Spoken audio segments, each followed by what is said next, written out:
ఎఫెసీయులకు రాసిన పత్రిక 3వ అధ్యాయము. ఈ హేతువు చేత అన్యజనులైన మీ నిమిత్తము క్రీస్తు యేసు యొక్క ఖైదీనైన పౌలను నేను ప్రార్థించుచున్నాను. మీ కొరకు నాకు అనుగ్రహింపబడిన దేవుని కృప విషయమైన ఏర్పాటును గూర్చి మీరు విని ఉన్నారు.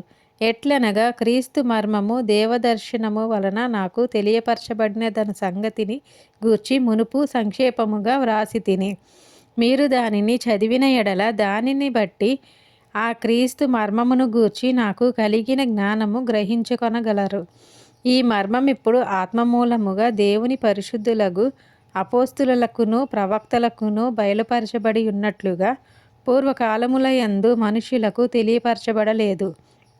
ఈ మర్మమేదనగా అన్యజనులు సువార్త వలన క్రీస్తు యేసునందు యూదులతో పాటు సమాన వారసులను, ఒక శరీరమందలి సాటి అవయవములను వాగ్దానములో పాలివారులనై ఉన్నారనున్నదియే. దేవుడు కార్యకారియగు తన శక్తిని బట్టి నాకు అనుగ్రహించిన కృపావరము చొప్పున నేను ఆ సువార్తకు పరిచారకుడనై తిని, దేవుడు మన ప్రభువైన క్రీస్తు యేసునందు చేసిన నిత్య సంకల్పము చొప్పున పరలోకములో ప్రధానులకును అధికారులకును సంఘము ద్వారా తన యొక్క నానా విధమైన జ్ఞానము ఇప్పుడు తెలియబడవలెనని ఉద్దేశించి శోధింప శక్యము కాని క్రీస్తు ఐశ్వర్యమును అన్యజనులలో ప్రకటించుటకును సమస్తమును సృష్టించిన దేవుని యందు పూర్వకాలము నుండి మరుగైయున్న ఆ మర్మమును గూర్చిన ఏర్పాటు ఎట్టిదో అందరికీ తేటపరచుటకును పరిశుద్ధులందరిలో అత్యల్పుడనైన నాకు ఈ కృప అనుగ్రహించెను. ఆయన యందలి విశ్వాసము చేత ధైర్యమును నిర్భయమైన ప్రవేశమును ఆయనను బట్టి మనకు కలిగి ఉన్నవి. కాబట్టి మీరు మీ నిమిత్తమైన నాకు వచ్చిన శ్రమలను చూచి మీరు అధైర్యపడవద్దని వేడుకొనుచున్నాను.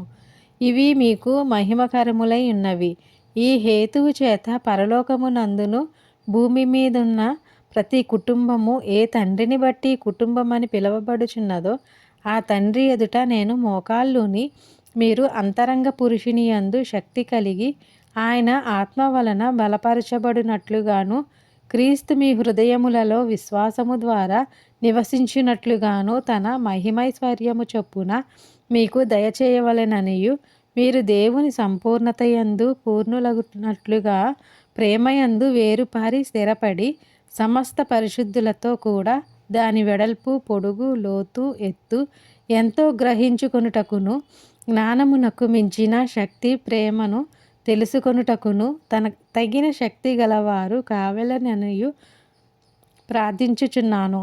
మనలో కార్యసాధకమైన తన శక్తి చొప్పున మనము అడుగు వాటన్నిటికంటేను ఊహించు వాటన్నిటికంటేను అత్యధికముగా చేయు శక్తిగల దేవునికి క్రీస్తు యేసు మూలముగా సంఘములో తరతరములు సదాకాలము మహిమ కలుగును గాక.